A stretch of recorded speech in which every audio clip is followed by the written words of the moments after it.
O sopro que tudo abrange.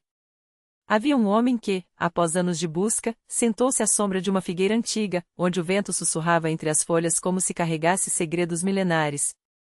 Seu nome não importava mais, o que restava eram as marcas do tempo em suas mãos e a certeza de que, algum dia, até aquelas cicatrizes se apagariam. Ele havia lido, construído, amado e perdido e agora, com os olhos semicerrados, revisitava as palavras de um sábio que, séculos antes, também olhara para o sol e dissera: vaidade de vaidades, tudo é vaidade. Mas não era desespero o que ele encontrava ali. Era algo mais profundo, a verdade nua, sem adornos, que só os que já caíram conseguem enxergar.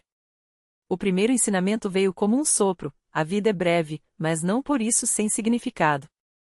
O sábio de Eclesiastes não negava a beleza do mundo, apenas lembrava que, como a flor que desabrocha ao amanhecer e murcha ao entardecer, nossa passagem é rápida.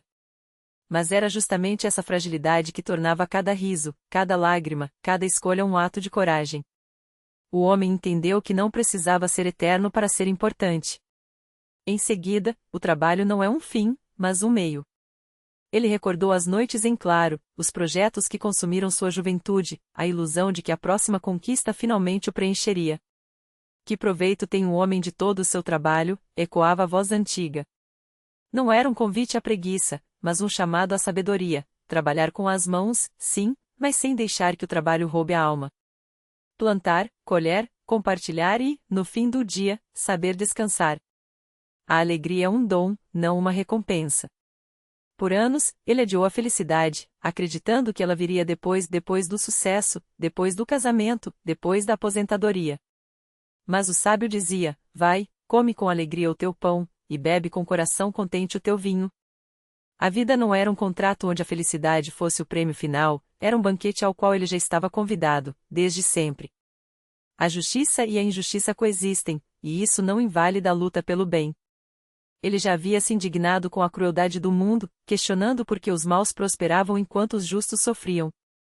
Mas Eclesiastes não oferecia respostas fáceis, apenas a certeza de que, mesmo sob o sol onde tudo parece repetir-se, cada ato de bondade era uma semente plantada na eternidade. O silêncio é tão poderoso quanto as palavras. Quantas vezes falará por falar, enchendo o vazio com ruído? Melhor é o fim das coisas do que o seu princípio, melhor é o paciente de espírito do que o altivo de espírito. Aprendeu que nem toda dor precisava ser compartilhada, nem toda opinião, proferida. Às vezes, o mais sábio a fazer era ouvir até mesmo o silêncio de Deus. A riqueza não compra paz. Ele lembrava dos dias em que acreditava que dinheiro resolveria tudo: o medo, a solidão, a incerteza. Mas o sábio advertia: quem ama o dinheiro jamais dele se farta. A verdadeira abundância não estava no que se possuía, mas no que se era capaz de soltar. O tempo cura, mas também revela. Feridas fecharam, mas deixaram marcas que contavam histórias. Amores passaram, mas ensinaram sobre o que era efêmero e o que era eterno. Tudo tem o seu tempo determinado, e até as lágrimas tinham sua razão de ser. A humildade é a base da verdadeira sabedoria. Já fora arrogante, certo de que suas convicções eram inabaláveis. Mas a vida, como um rio, corroeu suas certezas, deixando apenas o que era essencial: na multidão dos conselheiros a segurança. Reconhecer que não sabia tudo era o primeiro passo para realmente aprender. O medo da morte não deve paralisar a vida. Ele já tremera diante da ideia do fim, como se a morte fosse uma sombra a persegui-lo. Mas o sábio dizia: os vivos sabem que hão de morrer, mas os mortos não sabem coisa nenhuma. Não era um convite ao niilismo, mas à urgência de viver plenamente, sem medo. A amizade é um refúgio. Em meio às decepções, descobriu que poucos laços resistiam ao tempo, mas aqueles que resistiam eram mais fortes que o bronze. Melhor é serem dois do que um, porque tem melhor paga do seu trabalho. Não se tratava de quantidade, mas de profundidade: um ombro para chorar, uma voz para rir, uma presença que dizia: você não está sozinho. A busca por sentido é parte da jornada. Ele já procurara respostas em filosofias, religiões, conquistas. Mas Eclesiastes não oferecia um mapa, oferecia uma lanterna: Deus fez tudo formoso em seu tempo. Talvez o sentido não estivesse no destino, mas no próprio caminho, nas perguntas, nas quedas, nos recomeços. A paciência é uma arte. Quanto tempo desperdiçara querendo apressar o que não podia ser apressado? Apressa-te devagar, parecia dizer o sábio. As estações não podiam ser forçadas, a colheita viria no seu tempo. A gratidão transforma o ordinário em sagrado. Ele olhava para as mãos calejadas, para o pão sobre a mesa, para o céu ao anoitecer, e entendia: não há nada melhor para o homem do que comer, beber e alegrar-se com o seu trabalho. A vida não precisava de milagres para ser milagrosa. A morte não é o fim da história. O sábio não negava o mistério, apenas lembrava que, como o pó retorna à terra, o espírito volta a Deus. Não era um consolo barato, mas uma promessa: nada do que era verdadeiro se perdia para sempre. E a maior sabedoria é temer a Deus e guardar os seus mandamentos. Não por medo, mas por amor. Não por obrigação, mas por reconhecimento. Porque, no fim das contas, tudo mais era como um sopro, mas isso permaneceria. O homem abriu os olhos. O sol já se punha, tingindo o céu de ouro e púrpura. Não tinha todas as respostas, nem precisava. Bastava-lhe saber que, sob o mesmo sol que iluminara o sábio de Eclesiastes, sua vida breve, frágil, preciosa tinha um lugar. E isso era suficiente. O vento soprava suave entre as árvores, carregando o cheiro de terra úmida e folhas secas. O homem se levantou, sacudindo o pó do manto que vestia há décadas, como se o tempo não o tivesse tocado. As mãos, ainda firmes apesar das marcas dos anos, acariciaram o tronco rugoso de uma figueira que ele mesmo plantara na juventude. A árvore agora era alta, seus galhos estendidos como braços que abençoavam a terra. Lá ao longe, a aldeia começava a acender suas lâmpadas de barro, pontos de luz trêmulos no crepúsculo. Ele ouviu o riso de crianças correndo pelas ruas de terra batida, o som abafado de vozes chamando pelos nomes uns dos outros. Não havia pressa ali. O tempo fluía como o rio que cortava as colinas, lento e certo, sem se importar com os afazeres dos homens. Caminhou até o poço no centro da praça, onde as mulheres se reuniam ao final do dia para encher seus cântaros. Uma delas, de cabelos grises presos em um lenço desbotado, ergueu os olhos e sorriu. Era Miriam, viúva de seu velho amigo Eliezer. Sem dizer nada, ela estendeu-lhe um pedaço de pão ainda quente, embrulhado em um pano limpo. Ele aceitou, agradecendo com um gesto, e sentou-se na pedra lisa ao lado do poço, onde tantos antes dele haviam descansado. O menino de Judá voltou, murmurou um homem mais jovem, encostado à parede de uma casa, afiando uma foice. Dizem que ele traz notícias de Jerusalém. O velho mastigou o pão devagar, sentindo o sabor da farinha tostada e do sal grosso. Jerusalém. A cidade que um dia fora o coração do mundo, agora reduzida a murmúrios e lendas entre os que permaneciam. Ele não perguntou nada. Não precisava. As notícias sempre chegavam, como as andorinhas no inverno, mesmo quando ninguém as chamava.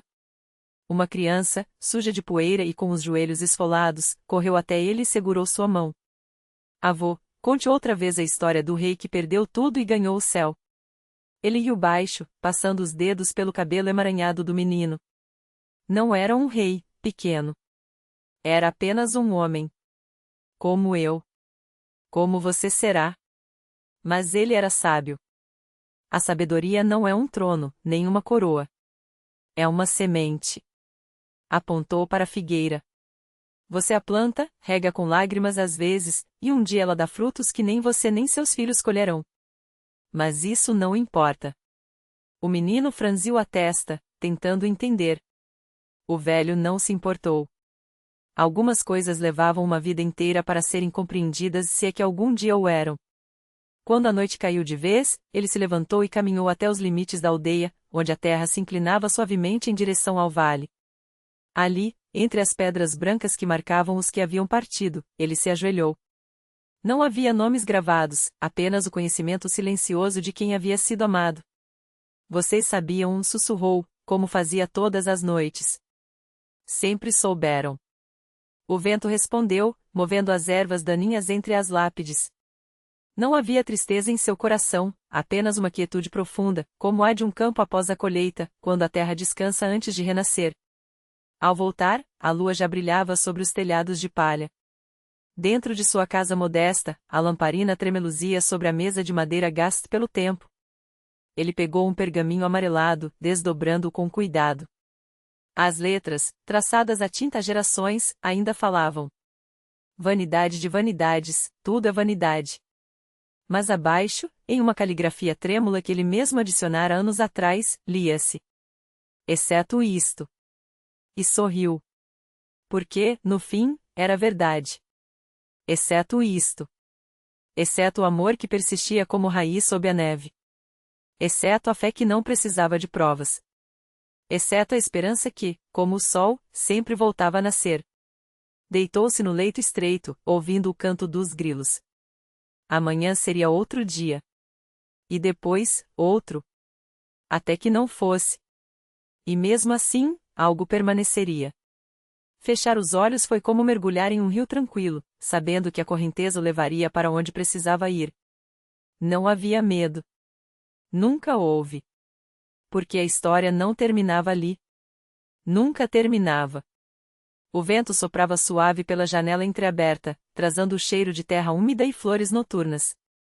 As páginas do livro, agora repousado sobre o peito dele, subiam e desciam ao ritmo de uma respiração que se tornava cada vez mais lenta, como se o tempo próprio do corpo estivesse se alinhando ao tempo das coisas eternas. As palavras escritas, exceto isto, pareciam flutuar no ar, dissolvidas na penumbra do quarto, enquanto a tinta, secular, brilhava fracamente, como se ainda úmida. Do lado de fora, a lua cheia derramava prata sobre os campos adormecidos. As sombras das árvores estendiam-se longas e móveis, como mãos entrelaçadas em prece. Ele não viu, mas soube que ela estava lá. Sempre esteve. Não como uma presença física, mas como a essência que persiste quando o corpo já não pode conter a alma. Era o perfume do pão recém-assado nas manhãs de domingo, o riso que ecoava nos corredores vazios, o toque que ainda queimava na palma da mão, décadas depois.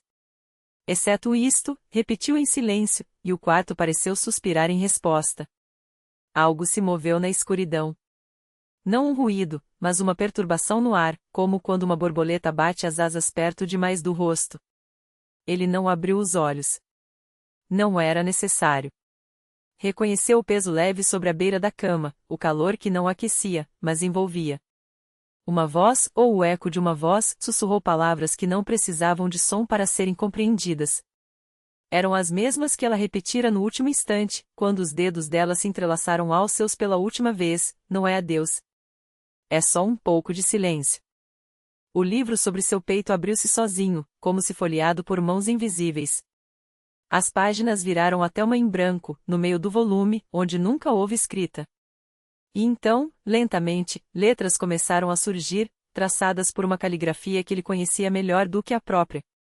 Não era tinta, mas luz, um brilho pálido que se fixava no papel como orvalho na teia de uma aranha. Você sempre soube que a história continua, lia-se. Só não sabia que seria você a escrevê-la agora.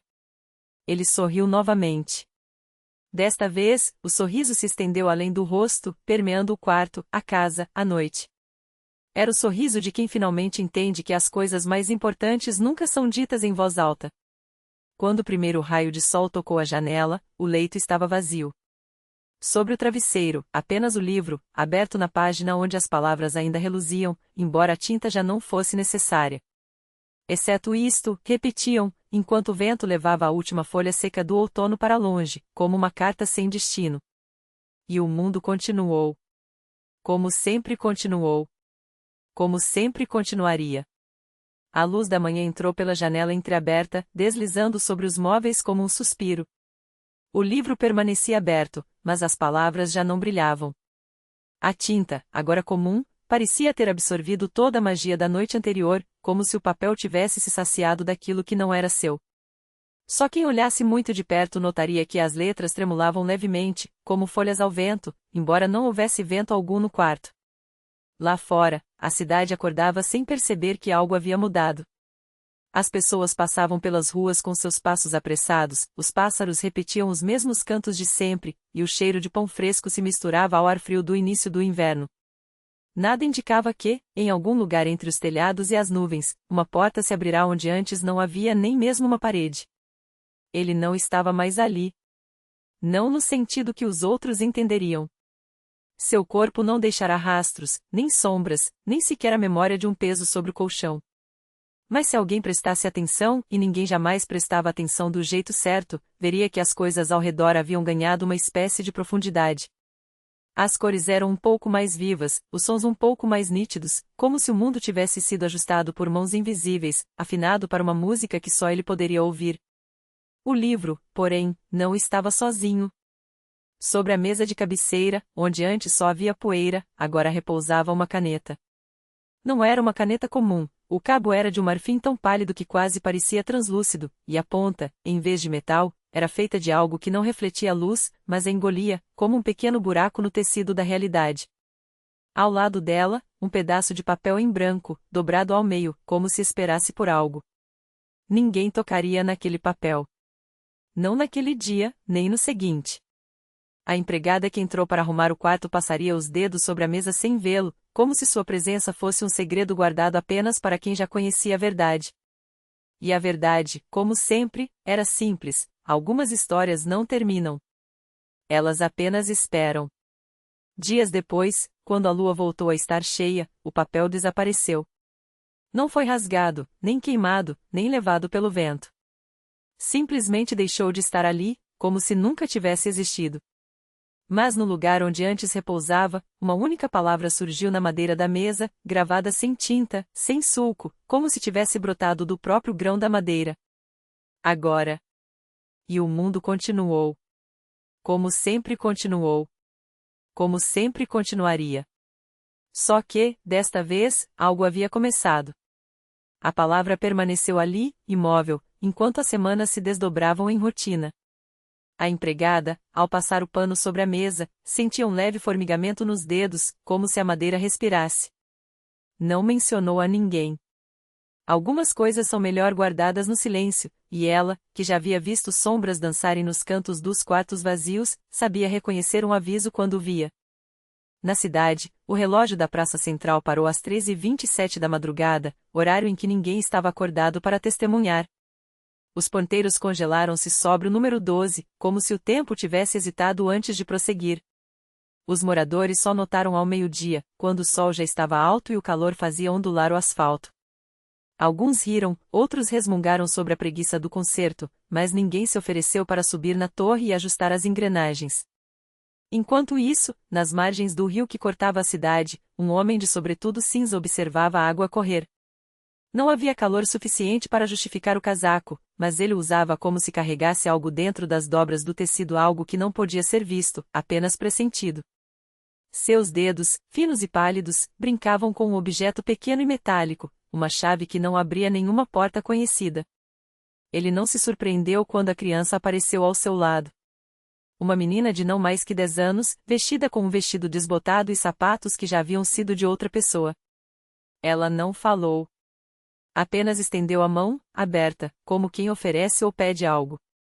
No centro de sua palma, uma segunda chave, idêntica à primeira, mas enegrecida pelo tempo, como se tivesse sido enterrada e depois desenterrada. O homem não perguntou de onde ela havia tirado aquilo. Também não questionou por quê. Ao tocar a chave da menina com a sua, um som agudo e quase imperceptível vibrou no ar, como o estalar de um fio de prata sendo puxado até o limite. A criança sorriu um gesto rápido, quase doloroso, e depois se virou, correndo em direção às árvores que margeavam o rio. Ele não a seguiu. Sabia que não era necessário. Naquela mesma noite, a palavra na mesa desapareceu. Em seu lugar, uma fissura fina se abriu na madeira, como um suspiro contido por demasiado tempo. Algo escuro e úmido escorreu por ela, não como tinta, mas como se a própria mesa sangrasse.